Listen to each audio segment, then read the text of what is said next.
कलयुग का मतलब ही कली मतलब कलह, लड़ाई झगड़ा सबसे ज्यादा या तो जुआड़ियों के बीच में होता है या शराबियों के बीच में। ये शराब पीने वाला क्या करता है, अपनी माँ की आरती थोड़ी उतारता है, माँ को गालियां देता है। पत्नी का आदर थोड़ी करता है, पत्नी के मंगलसूत्र को बेच देता है। हाँ या ना? बच्चों को पढ़ाता लिखाता थोड़ी है, बच्चों की कॉपी किताब बेच के भी पी जाता है। अभी कल मुझे एक दादी अम्मा मिल गई, 2 बच्चे लिए थी, एक लड़की थी एक लड़का था। बोले महाराज हमारा बेटा है, ये छोटे छोटे बच्चे हैं, इनकी माँ तो बचपन में ही गुजर गई। अब जो इन बच्चों का बाप है वो शराब पीता है और उसने इन दोनों अपने छोटे छोटे बच्चों को मारा, और मैं उसकी माँ हूं तो मुझे भी मार कर निकाल दिया। घर में किसी को रहने नहीं देता। इन बच्चों का भविष्य क्या? बोली हम लोग तीनों लोग आत्महत्या करने निकले हैं।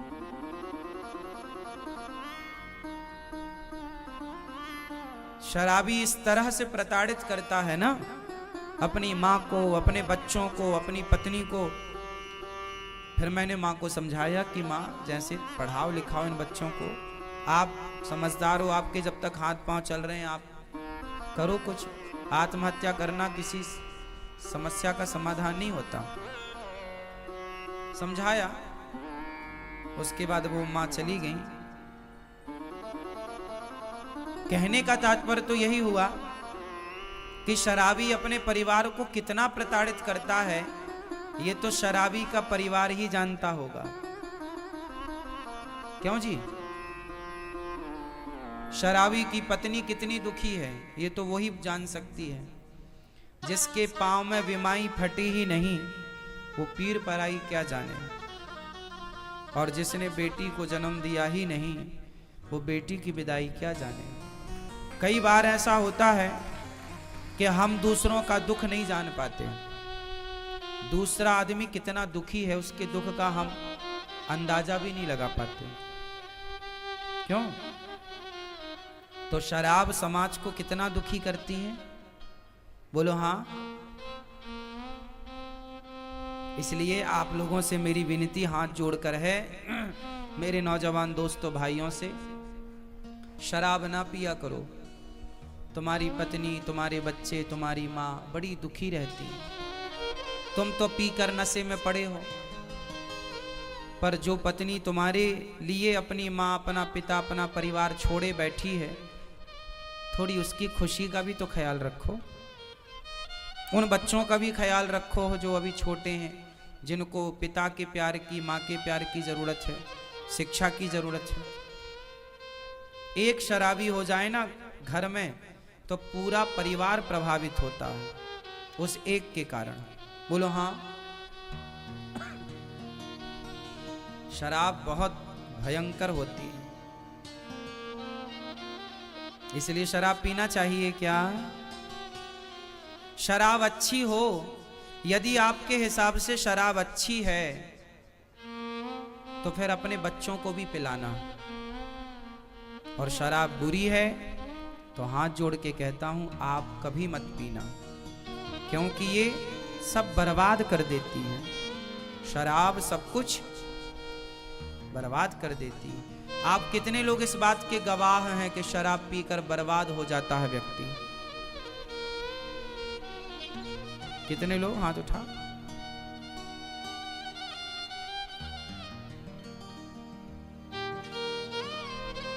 लाखों लोग तो बर्बाद हो चुके है ना। कई एकड़ जमीन जायदाद थी जिनकी, वो भी बेच बेच के शराब में बर्बाद कर गए। अब उनकी औलाद भीख मांगने पर मजबूर है।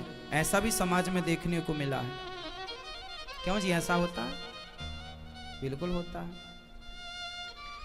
शराब पीना बुरी बात है ना कि अच्छी बात है? बुरी बात है। लेकिन आप लोग टीवी देखते हैं, मूवियां देखते हैं, पिक्चरें देखते हैं। आजकल पिक्चरों में शराब पीने का सीन होता है। आजकल जितने भी आपके सुपर डुपर स्टार होते हैं, ये आपको शराब पीने के लिए प्रेरित करते हैं। मतलब वो चाहते ही हैं कि आप बस नशेड़ी बन जाओ, आप अपने लिए, अपने परिवार के लिए, अपने देश के लिए कुछ ना करो, बस शराब के नशे में पड़े रहो। इसलिए हमारे देश में तो शराब बांट बांट के चुनाव तक जीत लिए जाते हैं। जिस नेताजी ने ज्यादा शराब पिलाई, उस नेताजी को ज्यादा वोट मिलेंगी। ऐसा होता है हमारे देश में। मतलब शराब की बोतल में आदमी बिक जाता है। शराब की गुलामी देख रहे हो आप। वो कुछ नहीं बोलती शराब, लेकिन आदमी को खरीदने की ताकत शराब में है। इस तरह आदमी नशेड़ी है। और सोचिए कि जो व्यक्ति इस तरह से गुलाम होगा, तो अंग्रेजों की गुलामी और शराब की गुलामी, इन दोनों में खतरनाक कौन सी है? इसलिए आप किसी के गुलाम क्यों बने? क्यों अपना बोतल भर शराब में अपना विवेक, अपनी बुद्धि नष्ट करें? क्यों नहीं अपने विवेक से काम लेते आप लोग? हमारे देश में गरीबी का सबसे बड़ा कारण शराब है। मैं इसका बहुत बड़ा गणित समझा सकता हूं आपको। समझो, एक आदमी दिन में, एक मजदूर की बात करो आप, एक मजदूर दिन में 250-300 रुपए कमाता है या 400 रुपए कमाता है।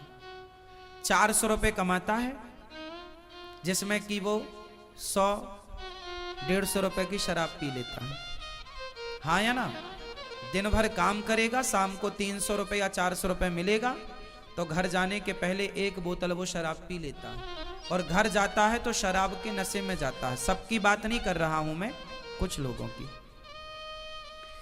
अब उसको 100 रुपए की शराब यदि रोज पीता है, तो महीने के 3000 हुए कि नहीं? क्यों जी, हो गए क्या? गणित सही है हमारी? 30 दिन का कितना हुआ? 3000 हो गए क्या? हो गए। अब बताओ कि जो 3000 रुपए वो शराब में खर्च कर रहा है महीने में, 3000 वो अच्छे स्कूल को देता तो उसका बच्चा अच्छी शिक्षा प्राप्त कर पाता। उसके बच्चे को मजदूरी ना करनी पड़ती। वो मजदूर है, चलो कोई बात नहीं, पर अपने बच्चों को तो पढ़ा लिखा कर इतना योग्य बनाओ कि उन्हें किसी के द्वार पर हाथ ना फैलाना पड़े। तो खुद भी मजदूरी करता है और फिर शराब पी करके पैसे बर्बाद करता है। बीमार पड़ जाता है तो फिर बच्चों से कहता अब तुम कमा कर लाओ। तो बच्चों को आपने ना पढ़ाया ना योग्य बनाया, तो फिर वो मजदूरी ही करेंगे। तो उनके बच्चे फिर मजदूरी करने के लिए मजबूर होते हैं। फिर उनके साथ धीरे धीरे जब बाप शराब पी के ऐसा हुआ, तो उनके बच्चे भी फिर वो सोचते हैं हम भी शराब पिएं। इसलिए हमारे देश में गरीबी की जड़, यदि हर पिता पैसे कमाकर, मजदूर भी पैसे कमाकर यदि उसे सही जगह पर खर्च करे, अपने बच्चों की पढ़ाई लिखाई में, अपने लिए घर बनाए, अपनी जरूरतें पूरी करे और 2 पैसा बचा के अपने भविष्य के लिए रखे, तो बताओ गरीबी समाप्त हो जाएगी? उसकी होगी। भारत के प्रत्येक व्यक्ति की गरीबी जब मिटेगी, तब भारत देश की गरीबी मिट जाएगी। और इसके लिए आपको विचारवान होना पड़ेगा, पैसे का सदुपयोग करना पड़ेगा।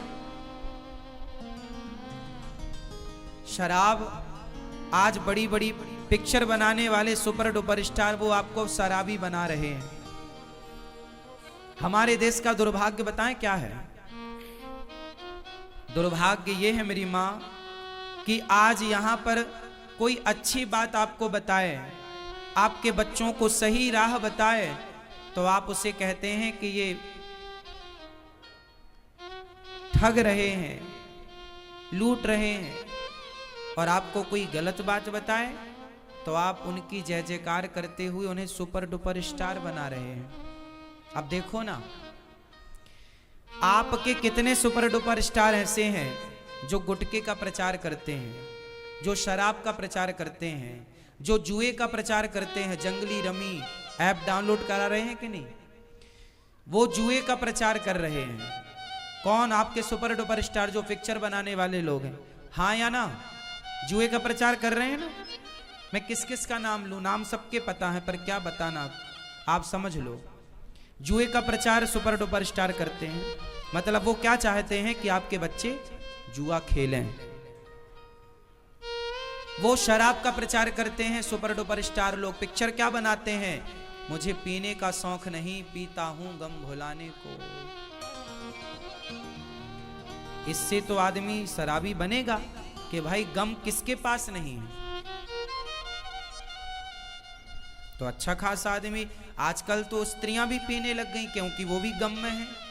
वो गाना सुन ली कि मुझे पीने का शौक थोड़ी था, वो तो गम भुलाने को पी रही हूं। तो आज तो स्त्रियां भी, कुछ स्त्रियां भी शराब की दुकान में खड़ी नजर आ रही हैं, क्योंकि उनको भी तो गम है। जीना अगर जरूरी है तो पीना बहुत जरूरी है, ऐसे गाने हैं। माना जी कसूर हुआ, मैं नशे में चूर हुआ, मुझको होश में ना लाना, क्योंकि जीना अगर जरूरी है तो। ये गाने बना रहे हैं। इससे इन बच्चों में क्या, अब ये छोटा बच्चा गाना सुनने लग जाए, मुझे पीने का शौक नहीं, पीता हूं, तो वो पूछेगा ना क्या पीने का शौक नहीं है, ये कौन से क्या पीने की बात कर रहा है। वो बच्चों को तो क्लिक करेगी ना बात। थोड़ा होश आएगा तो वो भी फॉलो करेंगे कि हम भी पिए। तो आज के सुपर डुपर स्टार क्या कह रहे हैं? दाने दाने में केसर का दम। आपके बच्चों को क्या कहा जा रहा? दाने दाने में केसर का दम। इससे क्या होगा? आपके बच्चे शराब पीने वाले बने, वो ऐसा चाह रहे हैं। आपके बच्चे गुटखा खा रहे हैं, वो लोग ऐसा चाह रहे हैं कि गुटखा खाएंगे तो गुटखा बिकेगा, और बिकेगा तो उनको गुटखे का प्रचारक बनाया गया है। कोई फ्री में थोड़ी बने हैं वो प्रचारक। अब दाने दाने में केसर का दम 3 लोगों ने प्रचार किया है इस गुटखे का, और तीनों सुपर डुपर स्टार हैं। और ये वही लोग हैं। क्या इन लोगों के पास पैसे की कमी थी साहब? कभी मिले तो पूछना, क्यों भैया आपके पास पैसे की कमी थी क्या, जो आपको गुटखे का प्रचार करके पैसा कमाना पड़ा? तुमसे अच्छी तो वैश्या है, वो शरीर तो बेच देती है, लेकिन वो अपने ईमान को नहीं बेचती। वो अपनी मजबूरी में कुछ भी करे, लेकिन वो किसी को प्रेरित नहीं करती कि भाई तुम वैश्यागामी बनो। और ये तो टीवी पे आकर रोज प्रेरित कर रहे हैं, दाने दाने में केसर का दम। मतलब आपको प्रेरित कर रहे हैं कि गुटखा खाओ।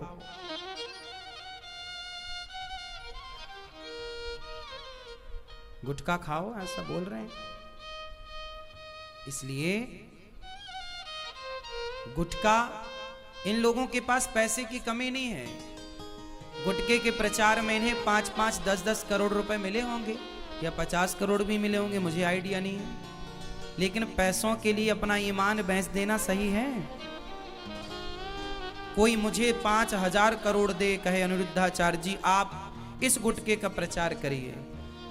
1 लाख करोड़ नहीं साहब, पूरी दुनिया की दौलत देगा तो भी मैं अपने अनुयायियों को, भक्तों को गलत राह नहीं बता सकता। ये मेरे धर्म के विपरीत है, खिलाफ है। कोई आप पर विश्वास करता है तो क्या आप उसको गलत राह बताएंगे? बोलो बोलो हाँ या ना। तो इन लोगों पर लोगों ने पिक्चरों के माध्यम से विश्वास किया कि भाई ये लोग जो करेंगे अच्छा करेंगे, पर ये तो आपको गुटखा खाना सिखा रहे हैं। क्यों जी, सीखे के नहीं कुछ खाने भी लगे हैं। आज 100 में से 95 बच्चे गुटखा खाते हैं। छोटे छोटे बच्चे गुटखा खाते हैं, बोलो हाँ। छोटे छोटे बच्चे। और गुटखा खाने वालों के साथ ऐसी स्थिति है कि आप उनके सामने बैठ जाएं तो आधा तो आपका मुंह भिड़ा देते हैं, छपेड़ देते हैं गुटखे से। जब वो बात करते हैं ना तो उनके अंदर की सुपारी निकल निकल के आपके मुंह में चिपकती है। ध्यान से देखा कि नहीं? इसलिए गुटखा खाने वालों से ना उचित दूरी बना के बात किया करिए, नहीं वो उनके अंदर का गुटखा आपके अंदर आ जाएगा। हाँ या ना? सही कि गलत है? बिल्कुल। कई लोग आ जाते हैं यहाँ पर, मुंह में इतना गुटखा भरे और बिल्कुल मुंह के पास ही आके बोलते हैं मिलना है, इतने में तो मिलने में आधी मिला दी। इतने में तो आधी सुपारी मिल भी गई।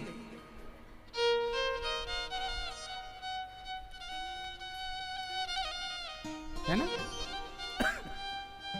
हमें तो गुटखा उटखा खाने वालों से डर लगता है।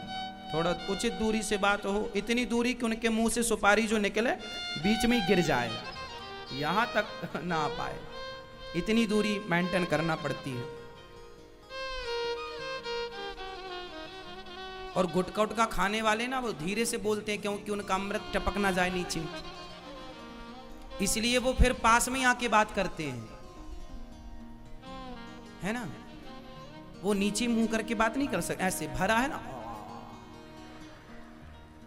ऐसे बात करेंगे नीचे मुंह तो टपक सकता है, कुछ अंश गिर जाएगा, हानि हो जाएगी, क्षति हो जाएगी कुछ हिस्से की। क्यों? और महापुरुषों के दांत बिल्कुल काले पाए जाते हैं। दांत देखिए आप, बिल्कुल काले या फिर लाल। कितनी दुर्दशा कर रखी है अपने मुंह की। भगवान ने कितना बढ़िया मुंह दिया है।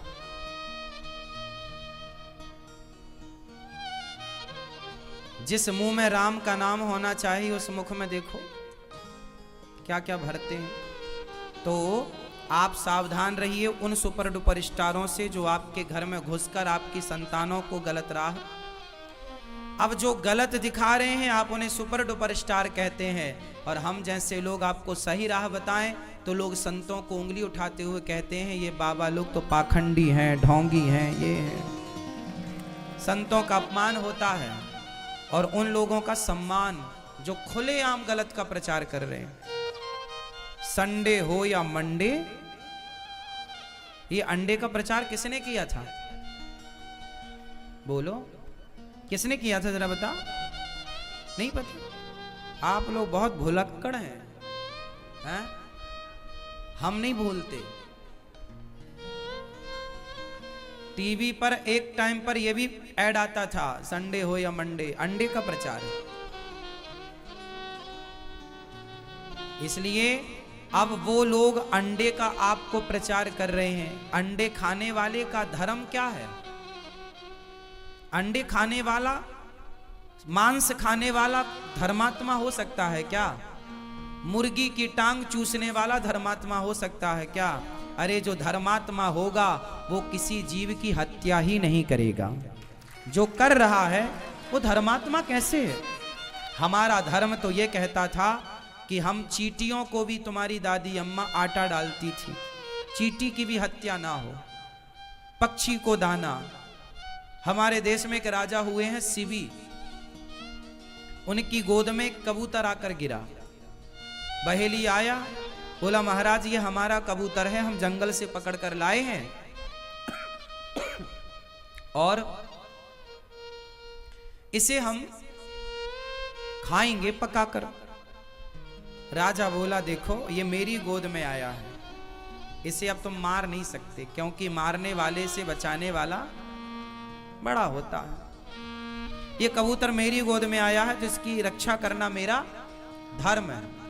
बहेलिया बोला महाराज आप राजा हैं, पर वो मेरा कबूतर है, मेरे पिंजरे से उड़ गया, आपकी गोद में गिरा, दो मेरा कबूतर। राजा बोले तुझे कबूतर का मांस चाहिए ना, मैं तुझे कबूतर के वजन का मांस दे दूं तो? हाँ हाँ चलेगा। अब आप कहां से मांस लाएंगे? राजा मांस लाने के लिए किसी को तो मारना पड़ेगा, आप किसी का भी लाएंगे तो मारना ही पड़ेगा। राजा बोले इतने धर्मात्मा राजा थे, बोले मैं किसी की हत्या नहीं करता, तो कहां से लाएंगे मांस? बोले मैं अपना दूंगा। एक तराजू बांधी गई, तराजू के एक पलड़े पर कबूतर को बिठाया गया कि इसके वजन का मांस बहेलिया को इसको देना। तो राजा ने अपनी जंघाओं का, जांघ का मांस काट के तराजू में रखा तलवार से, पर कबूतर थोड़ा भारी था। दूसरी जांघ का मांस रखा, पता नहीं कबूतर कैसा मायावी था, फिर भी वजन कबूतर का ज्यादा, बराबर नहीं हुआ।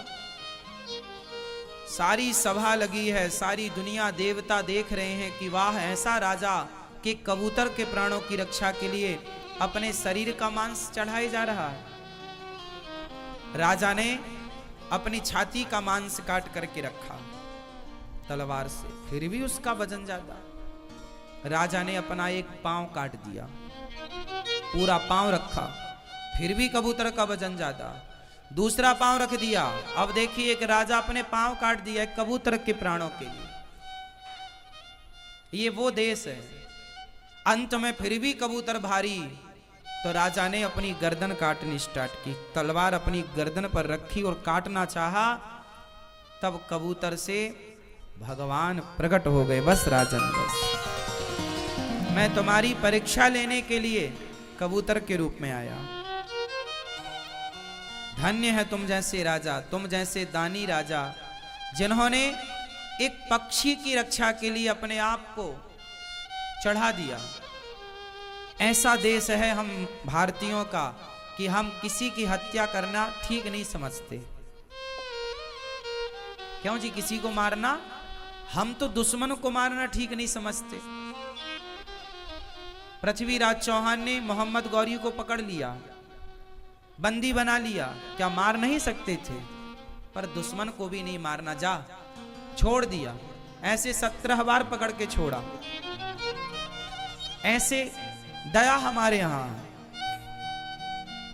इसलिए जीव मात्र पर दया। आजकल ना लोग कुत्तों को, कुत्ते का मांस खाते हैं, कुत्ते को बिल्कुल गर्म पानी में डाल देते हैं, उबलते पानी में, जिंदा कुत्ते को उबलते पानी में डाल देते हैं, जिससे गर्म पानी से उसके सारे रौमे झड़ जाते हैं और उसकी ऊपर की त्वचा और सॉफ्ट हो जाती है, तो आसानी से वो छील लेते हैं, मतलब वो नोच लेते हैं। जो भी करते हो भगवान जाने। मतलब एक बात बताओ कि गर्म पानी में आप एक कुत्ते को डालें या एक मछली को डालें या एक मुर्गी को डालें, क्या उससे दर्द नहीं होता होगा? हमें और आपको डाल दिया जाए तो कितना पीड़ा होगी, असहनीय। जिंदा मछली को आप पकड़ करके कढ़ाई में डाल देते हैं। बताइए, ये जीवों पर, मूक जीवों पर अत्याचार नहीं है? बोलो, अत्याचार नहीं है? मुर्गी को डाल देते हैं आप मशीन में, पूरा मशीन, उसके पंख वंख, आजकल तो मशीनें आ गई, पहले तो मुर्गी हाथों से लोग उसके पंख नोचते थे। सोचिए कि जिसके पंख हाथों से नोचे जाएंगे, दर्द नहीं होता होगा उसे? तो ये उस मूक जीव पर अत्याचार है या नहीं?